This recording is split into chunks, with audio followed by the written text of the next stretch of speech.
Buenas noches, muchas gracias. El agradecimiento más bien es para ustedes en realidad. Gracias por haberme invitado a participar con esta temática. Realmente las felicitaciones van hacia ustedes por esta iniciativa que han tomado de incorporar varias temáticas que se vienen desarrollando desde hace un tiempo atrás ya. Y eso es digno de aplauso realmente porque yo creo que los que podemos aportar con un granito de arena con nuestros modestos conocimientos, por lo menos lo que aspiramos es sembrar una duda en los que amablemente pueden participar de estas tertulias, de estas charlas. Lo único que puedo decirles es muchas gracias, y pues el conocimiento es como un grano de arena en la playa, dice el dicho, ¿no es cierto? Entonces valga la oportunidad para aprender de ustedes. Realmente lo he hecho. He sido muy receptivo en las charlas que aquí se han dictado, de mucha utilidad, y siempre son bienvenidas en el afán de aprender. Uno se sigue interiorizando conocimientos hasta el día que se muere. Así que muchas gracias, y pues empecemos con el tema que muy comedidamente han tenido la amabilidad de invitarme a ser partícipe en este conversatorio, más que una charla. Y se trata de las responsabilidades que de una forma inherente a la conformación, a la operatividad, a la ejecución de cualquier actividad, sea de índole privada o pública, hoy la legislación ecuatoriana así lo exige. Pero quiero empezar haciendo un análisis histórico realmente de cómo es que estas responsabilidades han ido siendo incorporadas al tema organizacional, al tema empresarial realmente. Y pues empezaré por decir que el ser humano, por su naturaleza, siempre está en la búsqueda del bienestar. Es algo inherente al ser humano como tal. Y esa búsqueda de bienestar, creemos encontrarla, o asumimos que la encontramos en la satisfacción de necesidades. Y es algo lógico, es algo natural del ser humano, y en ese afán asumimos que cuando encontramos bienestar, cuando logramos satisfacer las necesidades, encontramos eso que llamamos desarrollo, ¿sí? Pero la realidad es que en ese afán nos hemos convertido en una sociedad de consumo. Y para que haya consumo debe haber producción. Es algo que está ligado lo uno con lo otro. Y sin que sea malo ni el consumo ni la producción, yo me atrevería a decir que en los tiempos actuales y desde hace un tiempo considerable, estos dos aspectos se han constituido en la fórmula de la destrucción. Y aquí yo pues digo, bueno, ustedes pensarán, este tipo está loco, me está diciendo que si yo produzco y consumo, estoy conduciéndome a la destrucción, ¿no es cierto? Y es lógico que de pronto lo piensen así. Pero analicemos por qué es que yo hago esta afirmación. Como dije, no quiero decir que sea malo, pero la forma como lo hemos venido haciendo es lo malo.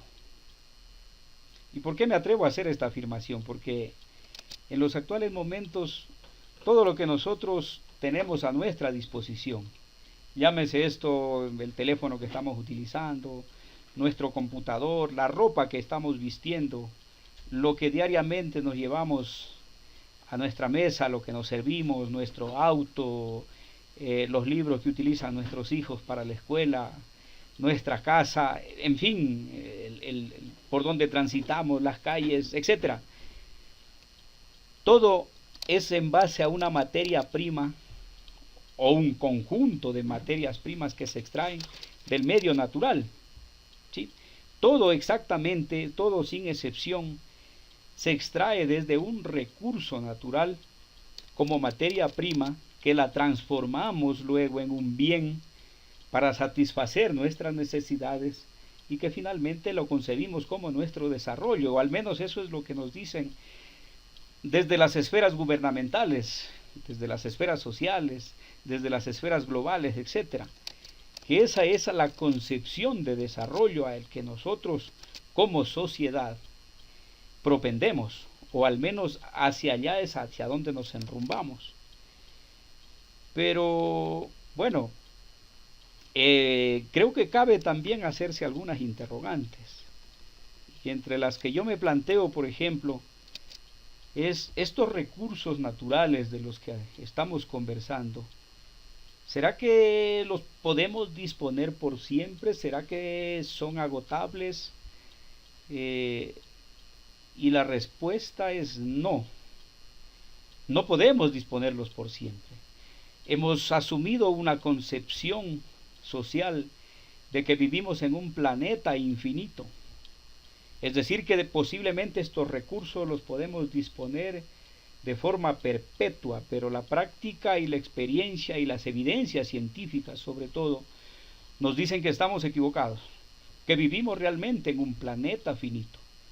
¿Qué significa esto? Que muchos de esos recursos que hoy nosotros extraemos, explotamos, procesamos y los convertimos en bienes de consumo, son bienes o son recursos que de la forma como lo estamos haciendo en determinado momento van a terminar por colapsar y no van a estar más. Y entonces, ¿qué haremos? De pronto estoy pintando un panorama un tanto complejo, un tanto crítico, pero la realidad es esa. Entonces, ¿qué pasará con los recursos? ¿Estarán ahí disponibles siempre? Y la respuesta es no, no estarán ahí disponibles siempre. Eso que nosotros llamamos desarrollo, ¿realmente es un concepto integral?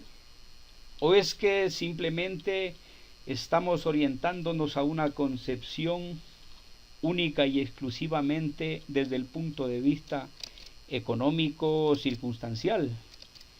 ¿Será posible que de pronto cambiemos esa concepción hacia una concepción de desarrollo sostenible?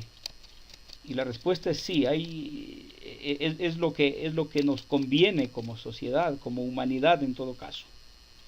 La realidad es que nuestra forma de vida se basa en una forma antropocéntrica, es decir, que nosotros como humanidad, como sociedad, como habitantes de este planeta hemos concebido la naturaleza como un bien utilitario y que nos sirve de manera circunstancial. Y para ello pues quiero invocar a lo que ustedes están palpando día a día y seguramente todos hemos escuchado hablar a diario en los medios de comunicación, en las redes sociales, en cualquier medio de comunicación masiva que hoy está disponible para cualquiera de nosotros. ¿Cuántos de nosotros hemos escuchado hablar, por ejemplo, del calentamiento global, del cambio climático, del deterioro de la capa de ozono, de la pérdida de la biodiversidad? Estamos hablando, por ejemplo, de la intensificación de los fenómenos climáticos, huracanes, desastres naturales, incremento del nivel del mar, enfermedades provenientes de los rayos ultravioletas, la destrucción de los bosques tropicales, la pérdida de la fauna, de la flora, la destrucción de los glaciares y un sinnúmero de aspectos que tienen que ver con la destrucción del medio ambiente. ¿Sí? Pero ¿cómo es que todo este aspecto tan trágico que yo les acabo de describir se ha venido configurando? De pronto muchos no hemos recibido la información necesaria para realmente concientizarnos de la magnitud de todo esto. Y la realidad es que muchos nos podemos plantear y decir, bueno, nos plantean una situación tan trágica, pero si el ser humano habita en la Tierra no sé cuántos miles de años y los productos o los recursos naturales se han venido explotando de manera permanente, entonces, ¿por qué es que estamos hablando de algo tan complejo a estas alturas? Y también podemos concluir de que estos procesos de cambios climáticos y todo este aspecto que acabamos de escribir realmente han sucedido en el transcurso de la historia del planeta y de la humanidad. En efecto, pero estos cambios se han experimentado en lapsos de tiempo bastante amplios, bastante extensos. Estamos hablando de miles y miles de años en los que aún la comunidad científica está tratando de definir o de identificar cuáles fueron las causas que condujeron a estos cambios significativos del clima de la Tierra. Sin embargo, ahora lo que nos compete a nosotros es, en este poquísimo lapso de tiempo, es determinar cómo es que esta situación se ha dado en nuestros tiempos. Y sí, el cambio o las alteraciones sobre los recursos naturales se ha experimentado básicamente por ejemplo, el descubrimiento de la agricultura, la explosión demográfica, el crecimiento poblacional descontrolado, y cada día somos más habitantes en este planeta, y aunque parezca paradójico y de pronto incoherente pensarlo, pero hay muchos radicalistas que dicen que incluso la reducción de la humanidad es beneficiosa en función de buscar un rumbo distinto a las condiciones ambientales que hoy vivimos.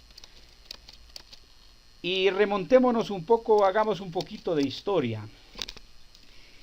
En realidad lo que sucede es que con el descubrimiento, con el surgimiento de la era industrial, esta explotación o este extractivismo de recursos naturales se intensifica exponencialmente. Y sobre todo después de la Segunda Guerra Mundial, como bien ustedes conocen, después de la Segunda Guerra Mundial, el mundo en su conjunto y sobre todo las economías y los países que participaron de forma activa en la guerra quedaron prácticamente destruidos, totalmente. Y es en este afán de recuperar esa economía en la que un economista llamado Victor Lebow, que era asesor de Roosevelt, quien se inventa este modelo económico o este modelo extractivista que ellos le llamaron la economía de los materiales. Y vamos a hacer un análisis rápido, aunque esto es muy extenso, pero vamos a hacerlo rapidito.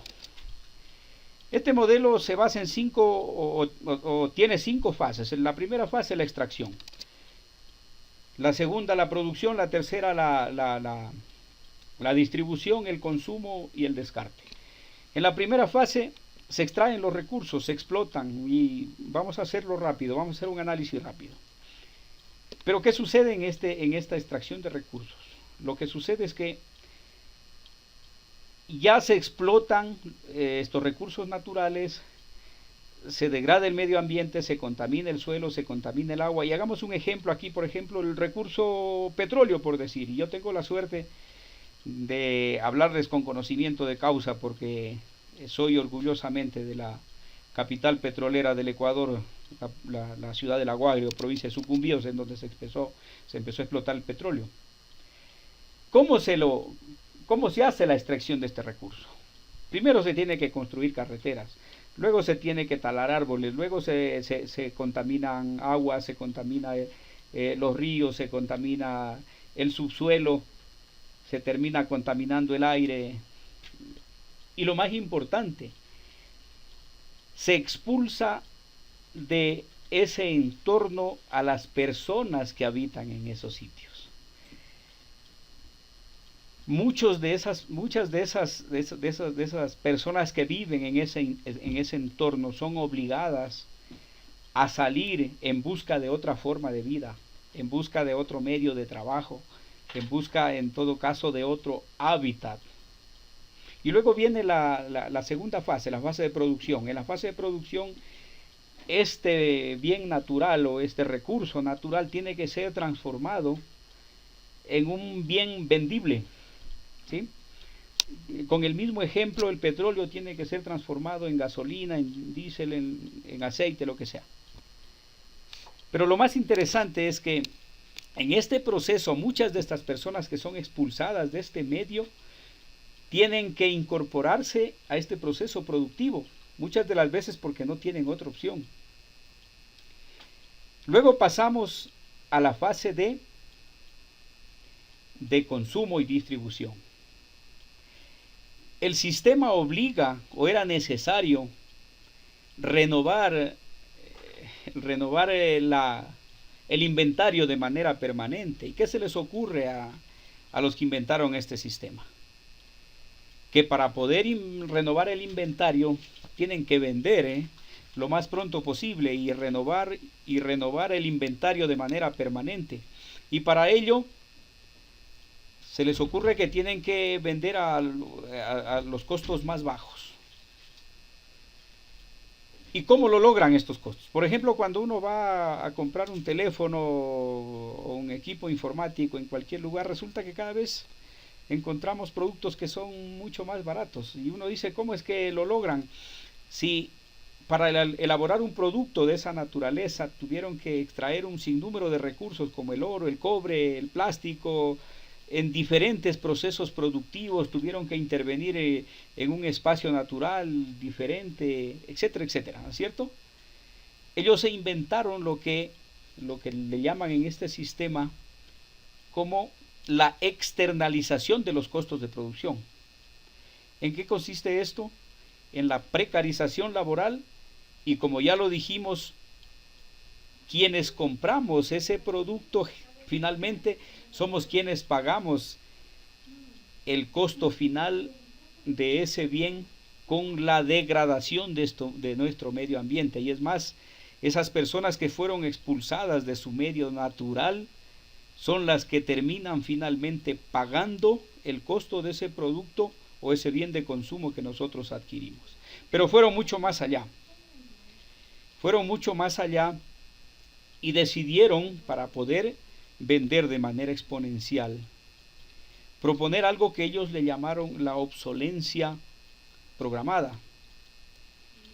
¿Y en qué consiste ese tema de la obsolencia programada? No sé, aquí estamos personas bastante adultas, unos menos, otros más que yo, pero que hemos vivido y hemos experimentado esta vorágine que finalmente es este sistema. Y no sé si recuerdan ustedes, por ejemplo, antes, cuando nosotros comprábamos, por decirles, un foco. Ese foco lo poníamos ahí y duraba mucho tiempo, a menos que alguien por ahí iba con una escoba y le pegaba al foco y se quebraba y teníamos que reemplazarlo.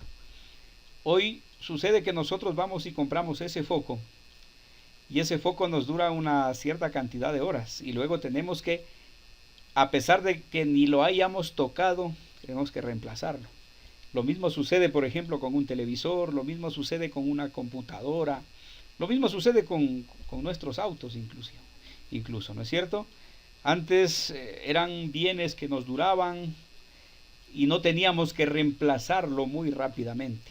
Hoy tenemos que hacerlo porque se les ocurrió en este sistema que nosotros, para poder seguir siendo aportantes de este círculo de consumismo y de producción, tenemos que acudir con mayor frecuencia a reemplazar esos productos que nosotros consideramos para nuestro bienestar.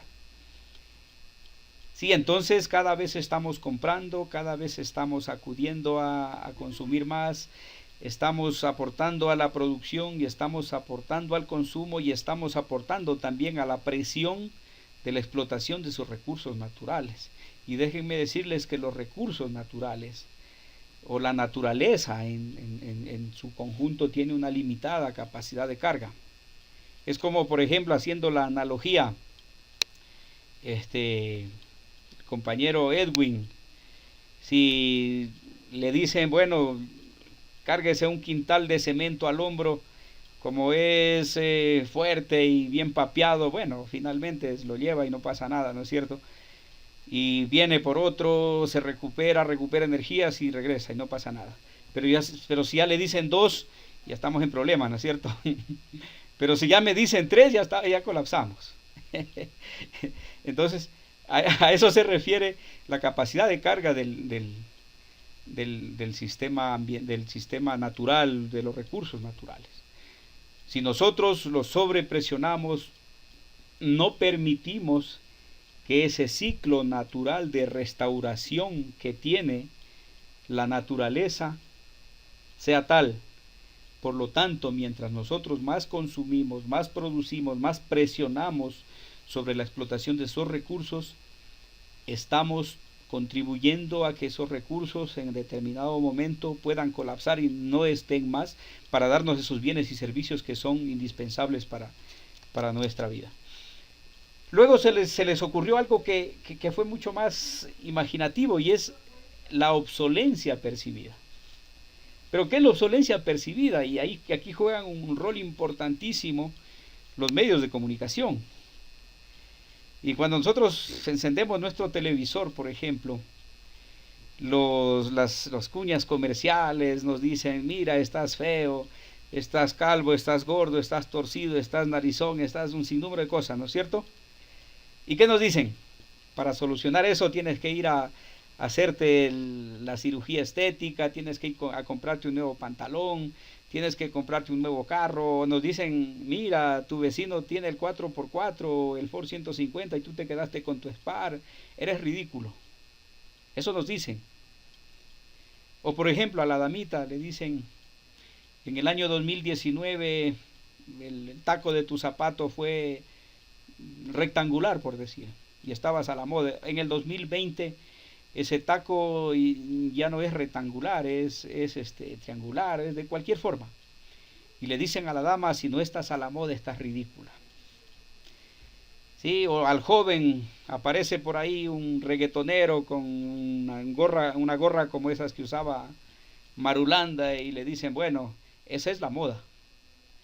Y para ser aceptado en tu círculo social tienes que estar a la moda. Entonces seguimos consumiendo, seguimos yendo al centro estético, seguimos yendo a comprar ropa, y muchas de las veces tenemos artículos que los consideramos desechables y que están arrumados en nuestras casas, y que finalmente seguimos contribuyendo a ese círculo vicioso de la explotación de recursos al consumo y la producción. ¿No es cierto? O díganme conscientemente, ¿cuántos de nosotros no tenemos más de un teléfono, 2, 3, 4 teléfonos en la casa, que ya no los consideramos útiles y que los tenemos por ahí arrumados? El consumismo. Somos una sociedad de consumo y nos han conducido hacia allá.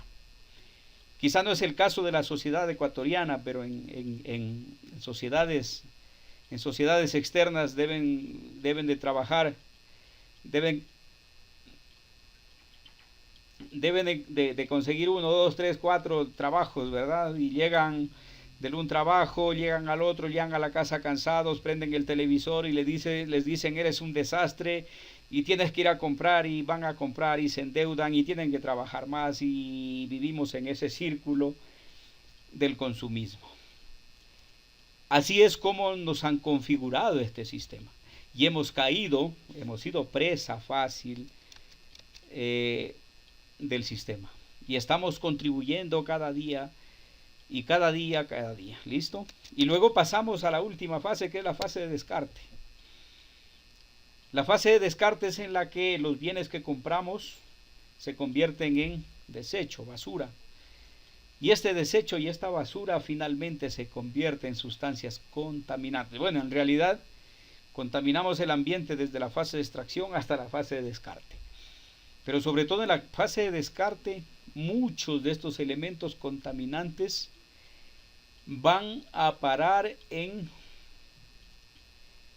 ecosistemas naturales y están causando la propia destrucción, están contribuyendo al mismo círculo vicioso. Por ponerles un ejemplo,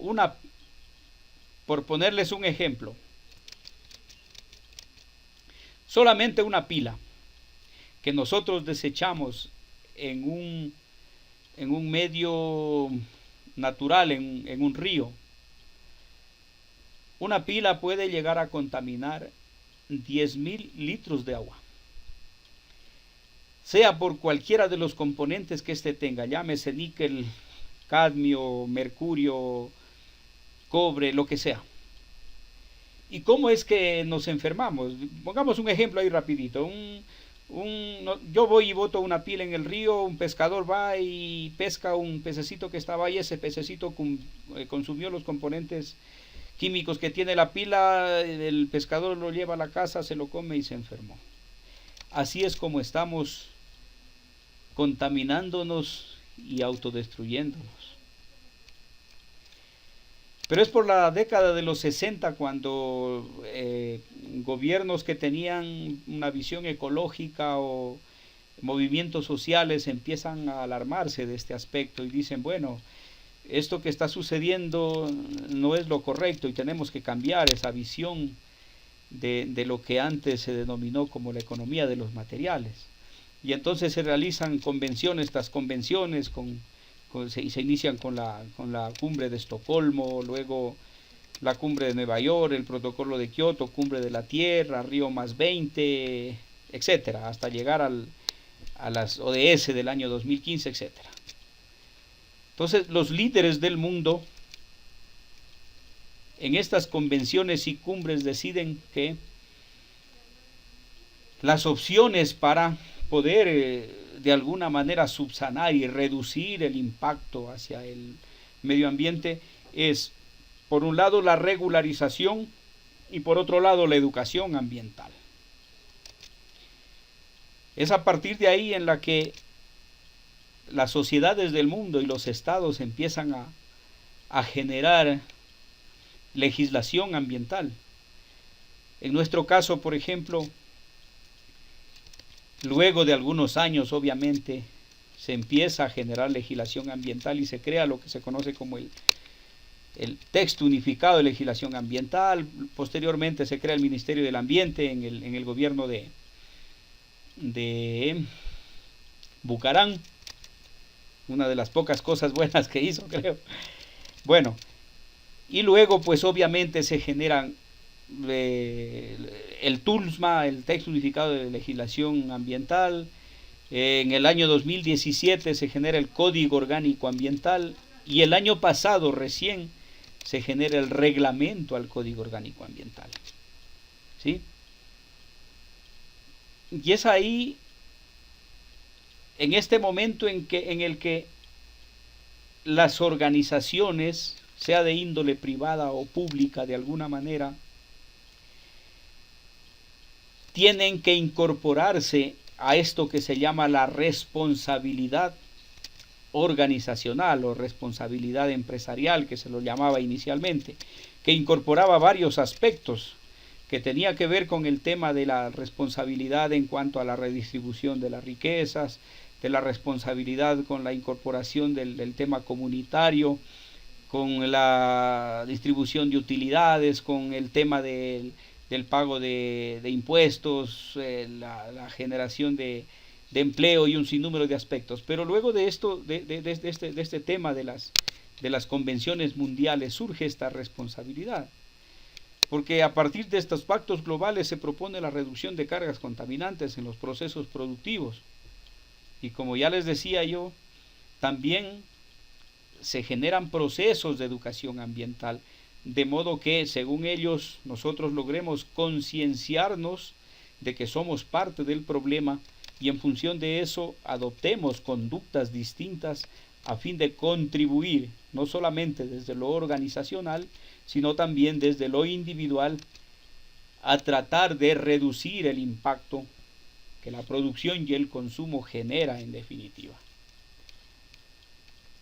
Como les decía, paralelamente surge esta dimensión de la responsabilidad organizacional que engloba procesos de compromiso de índole ambiental en todas las etapas de las organizaciones, ya sea en la etapa de la consecución, ya sea en la etapa operativa, ya sea en la etapa de cierre inclusive, y la etapa de evaluación, ¿sí? Es así que esta legislación ambiental que se incorpora de manera paulatina en el Estado ecuatoriano se alinea a lo que establece los estándares de lo que nos hablaba el señor Benalcázar, por ejemplo, y hablaba de los estándares de la calidad y un sinnúmero de aspectos, ¿verdad? Y lo que corresponde al tema ambiental es la estandarización a través de la norma ISO 14001, que es la última que se generó, si no estoy mal, en el año 2015, ¿sí? En la cual básicamente se plasman especificaciones y requisitos de cumplimiento en función del impacto que la actividad genere y lo que establezca la legislación ambiental vigente, ¿sí? Debemos entender que cuando hablamos de responsabilidad ambiental, de manera inevitable engloba lo social y lo económico, tomando en consideración que las expectativas de consumo van cambiando. Obviamente porque mucha gente o muchos segmentos de la sociedad con conciencia ambiental aspiran a obtener un producto o un servicio de calidad en función del cumplimiento de mencionados estándares. Por ejemplo, si yo voy al supermercado, posiblemente para mí la calidad de un producto alimenticio tenga que ver con el cumplimiento de esos estándares. Que no sea transgénico, por ejemplo, que sea orgánico, que se haya generado en un proceso productivo que no haya degradado de manera significativa el medio ambiente, o que ese proceso productivo haya generado los procedimientos correspondientes para la restauración de ese medio natural, etcétera, etcétera. Por lo tanto, las organizaciones, para consolidarse y enrumbarse a la perdurabilidad, inevitablemente deben incorporarse en esas dinámicas para poder subsistir. Y el club de voluntarios como tal no puede ser la excepción, tomando en consideración que prestamos un servicio, y ese servicio, como decía de manera acertada el señor Benalcázar, lo estamos otorgando a un cliente que paralelamente se constituye en nuestro socio y simultáneamente es también el accionista de esta organización. Por lo tanto, esta dinámica de lo que el señor Benalcázar nos hablaba de la calidad total, es por eso que yo le hacía este planteamiento de cómo incorporar el aspecto ambiental a este tema de la calidad total, porque hoy, como bien les manifestaba, las expectativas de muchos segmentos de la sociedad ya no solamente tienen o van en el camino de encontrar calidad en el precio o en la durabilidad o en muchos otros aspectos que pueden constituir lo que nosotros percibimos como la calidad de un bien o un servicio. Muchos segmentos de la sociedad están buscando justamente satisfacer esas premisas o esos objetivos de la calidad en el cumplimiento de lo que demanda la responsabilidad ambiental organizacional, ¿sí? Lo deseable, obviamente, es que al margen de las regulaciones, quienes están al frente o quienes estarán al frente del club generen políticas organizacionales amigables con el ambiente, no desde la regulación, no desde lo que establece la legislación ambiental, sino más bien desde una perspectiva de conciencia ambiental, asumiendo que la tierra es la mejor obra de arte y es lo que debemos cuidar, y los recursos naturales, y sobre todo que el conocimiento no es solo ciencia, es por sobre todo aprendizaje de vida orientada a un pacto social que lo requerimos de urgencia en estos actuales momentos, compañeros. Muchísimas gracias por la participación que me han permitido en esta noche. Si es que está en mí poder solventar inquietudes, con gusto estoy a su disposición. Muchas gracias.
entra normalmente.